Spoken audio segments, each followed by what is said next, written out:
Hey guys, I found nobody really likes being caught with their pants down. Unfortunately, that was exactly what happened to me the other day. I went to NTL's touch football, and I somehow at a 4-day tournament did not score one try for the entire time. Therefore, thus being in the long upheld tradition, many, many years old, nude run required after the final game. Gotta happen. Well, it's actually the first one I've ever had to do, and thank goodness that it came after learning about Manscaped. Now, the We Got the Chocolates podcast, guys, it is supported by Manscaped, who is the best in men's below-the-waist grooming. And you can get 20% off plus free shipping with the code WGTC at manscaped.com. And it has so many features, the Lawnmower 3.0 from Manscaped. It's got a light, it's waterproof, it lasts for 90 minutes, and has a ceramic blade for easy trimming. You're not wrong, Haz. And if that tickles your fancy, just go to manscaped.com and use the code WGTC for 10% off plus free shipping. 20% off, I think, actually. Sorry, Haz. Thanks. 20% off. Freaking plus idiot. free shipping. So close. Do you have to do that again? No.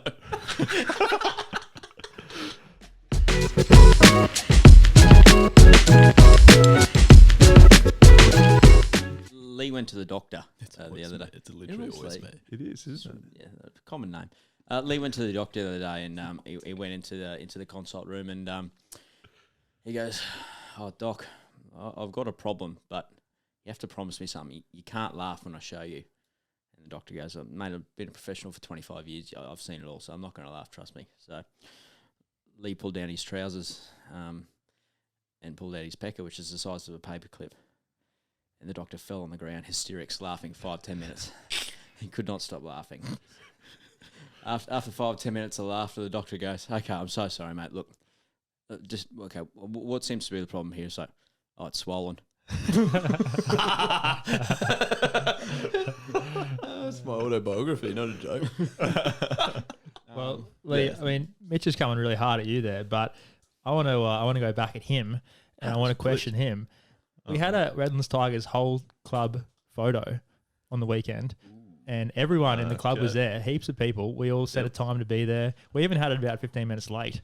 Mm-hmm. And Mitch, you were the only one not in attendance at the photo. Yep, okay. That is a massive tangent from our last week's episode, but can't really defend myself, yeah. What have you done? Why? I don't...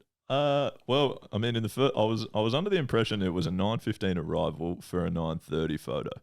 I don't know how I got under that impression, but that was the that the impression wrong I was impression? under. Yes, it was a 9:15 It was a photo. 9:15 photo. So I was arriving at probably 9:29, thinking I'm just going to have to hop out of the car and sprint over. We'll be fine. I'll scrape in.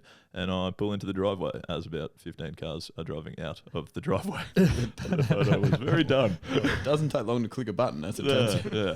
I thought the whole arranging the entire club might take a little bit longer, but apparently not. And then I came down later on that day, and I was sort of hoping that I'd fly under the radar. No one would really notice. I'd get away with it. And I walk into the club. Yeah, thank you, Az. But also I walked down to the club to watch our 4th grade team who were playing in the final. Just went up to the canteen to grab a beer, and the very first person that I saw just gave me an absolute gobful about it. So.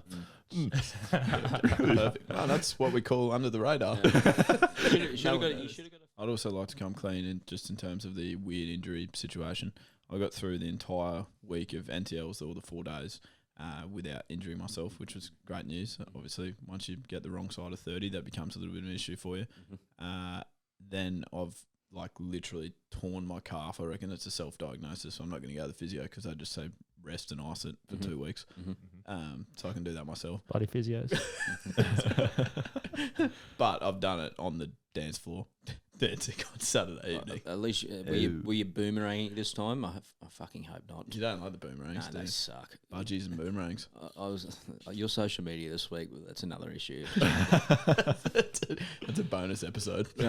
It's just First of all, hi, Haz. I did chat to Haz at the game, and I congratulated him. I said, good on you, mate. Love the podcast. Was one of my many interactions with players and coaches and fans and media officials. I was giving the WA boys a bit of a send-off each time they got dismissed. Perfect. And a couple of them weren't very happy, to be honest. I said to Josh English, I said, Josh, it's okay. You've still got time to play for England, mate. There's still time. You can still choose. He just gave me the filthiest look, and honestly, I had to look away because I felt like he was just going to come up. Is he from the north of England? Oh, man, you're asking the wrong people. I don't know, actually. We'll have to work Where's that out. Where's the chocolates fact checker? Get the fact checker on this. Well, Joe Rogan has a fact checker. You guys need one as well. Well, Mitch does that. That's one of his. His Leeds, which is Yorkshire, which is up top. Well done, Max. That's fantastic. Yeah, great knowledge, Max. That is good knowledge. Now, Max is Sam here, and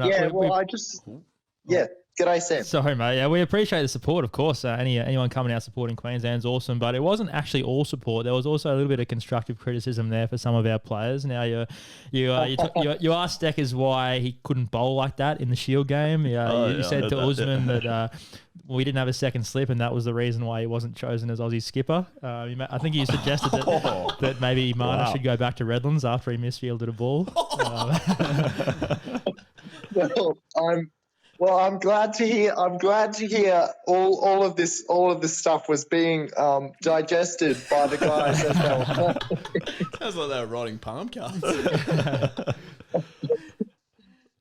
Honestly, I can't remember half the crap I said, but it was all constructive, and I was getting advice too from the boys from Anglican Church Grammar School, St Lawrence's College, and Brisbane State High School after 3 p.m. who were all feeding me lines. So, Max, Andrew Gady here, mate. How are you?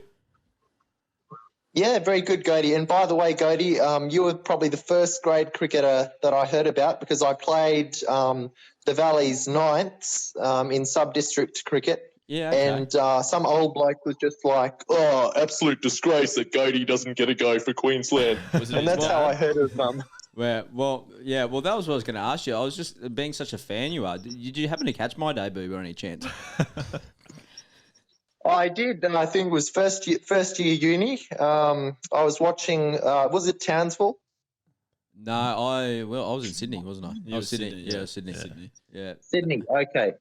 Yeah. All I remember was that it was a duck, and they never picked you again. Yeah, that's pretty much all I remember. Thanks, Max. That's good.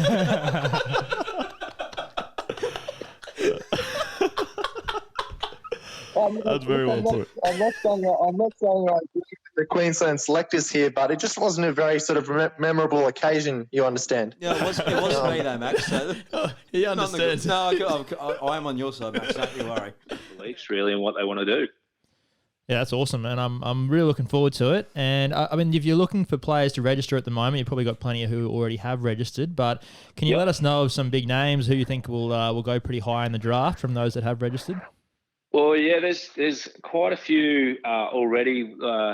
The one El Drennan, I think, has been getting a lot of chat lately. I don't know. A lot of interest from all 8 franchises I've heard. I didn't realise Waterboys had to register. Yeah, it's a special requirement. You had to tick one of the boxes, but damn it! Didn't read the fine print. What do you reckon you're going to go for, Dreno? Have you got a ballpark figure? What's the minimum? Yeah, I think 20 grand. 10 grand. Oh, is it 10? So far. Yeah, you should be snapped up there easily. But no. Perfect. Now, guys, just before we wrap up here, I actually have a new segment for you that I want to run past you. And I believe I wanted to run past you because I did a social experiment today, and I think it's a winner. So, my segment idea is called You're In For A Tweet. Okay. Emphasis on that little play on words. Clever, wasn't it, Gody? Yeah, good. Yeah, okay. Good. Now, the way it's going to work, guys, I guess it's sort of like a building block from the social sin bin. So, obviously, you've seen that I quite like to join arguments on Facebook and mainly try and put people in the social sin bin for the We Got the Chocolates podcast to say you're an idiot, essentially, and that you should potentially spend 10 minutes out of your life not on social media. I also wanted to go the other way with You're In For A Tweet and actually just find some people that are under fire on social media and just send them a nice tweet and just sort of let them know that not everyone hates them, right? And the person that I elected to start this segment with was none other than Sam Hazlett's favourite commentator, Phil Gould. And you might have seen on Friday night, Phil Gould was actually trending at number 11 on Twitter in Australia due to the fact that so many people were tweeting about him not being commentating and how much they were liking it on their Friday night. The fact that he wasn't commentating. Right. And I decided I thought that was a bit stiff, and this is probably a debate we can have in future weeks. But I actually quite like his commentating. So do I. And Goaty does too. Yeah, I'm a huge fan. There you go. So I sent a tweet to him. I said, Phil, I actually quite like your commentary, Gus. Thought you should know. And I sort of thought like, well, he'd probably not do anything with that. Yeah. Literally instantaneously, he wrote back, "That's very kind, thank you," and retweeted it. Right, okay. Yeah. So I feel like, and Michael, our friend, our newsreader, he wrote back saying, "Trying to find some more guests for the podcast, are you, mate?" Well, what if Gus listened to it? I know. So that's what I'm thinking. I feel like we could genuinely open some doors there. Gus Gould special. Yeah, right. Okay. Let's see how many more tweets you have to send out to get another reply. Probably one. I'm 1 from 1 so far. 1 from 1. Might retire. Get Peter Van That's what you're Olsen telling on us anyway. Yeah, that's right. Exactly. Goaty, you've also got your shirt on tonight. I do You have wanna my tell shirt on. people about that. Yeah, you gave me a shirt. Yeah, so I thought I'd wear it. There's not much more to it than that. You know what I mean? Oh, yeah, right. That's right. Okay. And You if get- people want to get one of those shirts, is more what I was saying. Yeah. So I got a $29 discount, which made it free. Yeah, Oh, about yeah. 99 cents actually. Yeah. But people can actually get that from our website as well. Goaty is what I was sort of Yeah, angling cool. towards. Well, I mean, it cost me $29 to get here in petrol, but that's okay. Yeah, that's right. That's how you paid it okay. off. Yeah, right. That makes sense.